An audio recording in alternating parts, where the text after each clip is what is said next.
জেলার সাপমারা এলাকায় ভারী বৃষ্টিপাতের কারণে পাহাড় ধসে ঢাকা ও চট্টগ্রামের সঙ্গে সড়ক যোগাযোগ বিচ্ছিন্ন হওয়ার প্রায় ৩ ঘন্টা পর যান চলাচল স্বাভাবিক হয়েছে।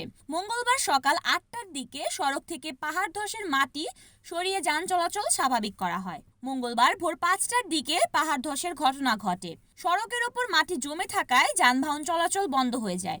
এতে ভোগান্তিতে পড়েন ঢাকা ও চট্টগ্রাম যাতায়াতকারী যাত্রীরা। সড়ক থেকে মাটি সরানোর কাজ শুরু করে ফায়ার সার্ভিসের কর্মীরা। খাগড়াছড়ি ফায়ার সার্ভিস সিভিল ডিফেন্সের লিডার মোহাম্মদ জসিমউদ্দিন বলেন, আলুটিলা সড়কের আরও কিছু স্থানে পাহাড় ধসের আশঙ্কা রয়েছে।